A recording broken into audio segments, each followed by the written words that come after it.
Hello student, आज हम लोग सोल्व करेंगे जेईई मेन का क्वेश्चन 23 जनवरी शिफ्ट 1 का क्वेश्चन।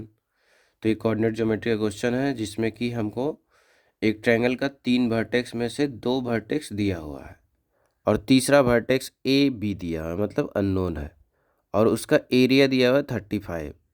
और साथ ही साथ हमको ये बता रहा है कि ट्रायंगल का जो ऑर्थो सेंटर है वो यहाँ पे है, और ये बोल रहा है कि सेंट्रॉइड जो है वो C, D है। तो हमको बता दीजिए C+2D कितना होगा। तो सबसे पहले देख रहे हैं कि दो चीज़ दिया हुआ है, एक तो एरिया और दूसरा ऑर्थो सेंटर। तो एरिया ऑर्थो सेंटर को यूज करके हम लोग ए और बी निकालने की कोशिश करेंगे। फिर अगर ए और बी अगर आ गया तो तीनों वर्टेक्स पता रहेगा तो सेंट्रॉइड आराम से निकाल सकते हैं। तो सबसे पहले एरिया का फॉर्मूला क्या होता है, अगर 3 वर्टेक्स पता रहता है x1/1 x2/2 x3/3, तो एरिया का फॉर्मूला हो जाता है half into x1/1 1 x2/2 1 x3/3 1। तो यहाँ पे पी क्यू आर का वैल्यू रख दिए। पी हमारा क्या था 5 4, तो यहाँ 5 4 आ गया, -2 4 तो -2 4, और ए और बी आर के लिए।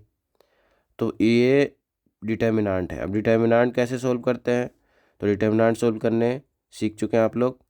तो यहाँ पे 5 ले लेते हैं, फिर ऐसे क्रॉस करके 4 माइनस भी कर देते हैं, फिर -4 ऐसे ऐसे माइनस माइनस माइनस हो गया और माइनस है।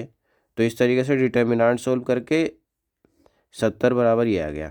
अब यहाँ पे देख रहे हैं कि ए वाला एक्सप्रेशन कट जा रहा है और बी में -5 भी -2 भी -7 भी आ जा रहा है।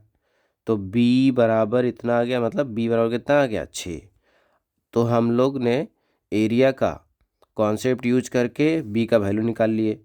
अब दिया हुआ है ऑर्थो सेंटर। ऑर्थो सेंटर कहाँ पे दिया हुआ है 2,14/5 पे।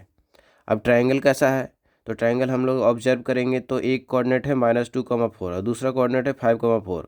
तो दोनों में बाय कोऑर्डिनेट सेम है। बाय कोऑर्डिनेट सेम होने का मतलब है कि जब हम पी क्यू बनाएंगे, अगर एक्स एक्सिस बाय एक्सिस पे एडजेक्ट बनाते हैं तो पी क्यू जो बनाएंगे उसमें अगर बाय कांस्टेंट है, इसका मतलब है कि लाइन किसके पैरेलल हो जाएगा, एक्स एक्सिस के पैरेलल। अगर ये एक्स एक्सिस के पैरेलल है और आर कहीं है, मान लीजिए अभी पता नहीं है कहाँ पे है, अभी अगर ये एक्स एक्सिस के पैरेलल है तो एक्स एक्सिस के पैरेलल है तो ऑर्थो सेंटर का डिफिनीशन क्या होता है कि इंटरसेक्शन पॉइंट ऑफ अल्टीट्यूड। तो जो भी अल्टीट्यूड होगा वो एक्स एक्सिस के परपेंडिकुलर होगा। अब एक्स एक्सिस के परपेंडिकुलर होगा मतलब किसके पैरेलल हो जाएगा, बाई एक्सिस के पैरेलल हो जाएगा। और ये अगर बाई एक्सिस के पैरेलल है तो यहाँ पे हमको बस चाहिए कि ए का वैल्यू चाहिए, बी तो निकल चुका है। अब यहाँ पे एक्स कोऑर्डिनेट, अब दिख रहा है अगर कोई लाइन बाई एक्सिस के पैरेलल है तो एक्स कोऑर्डिनेट चेंज नहीं होता है, तो ऑर्थो सेंटर भी इसी अल्टीट्यूड पे लाई करेगा। और ऑर्थो सेंटर का एक्स कोऑर्डिनेट कितना है 2, अगर इसका 2 है इसका मतलब है कि यहाँ का भी ए कितना होगा 2। तो यहाँ से सीधे हमको ऑर्थो सेंटर कॉन्सेप्ट यूज करके बिना कैलकुलेशन का ए का वैल्यू कितना आ गया 2। तो ए और बी जब आ गया तो आर कोऑर्डिनेट जो था, आर जो हमारा तीसरा वर्टेक्स था वो निकल गया कि ए हो गया 2 और बी हो गया -6। अब हम सेंट्रॉइड का कॉन्सेप्ट यूज करेंगे।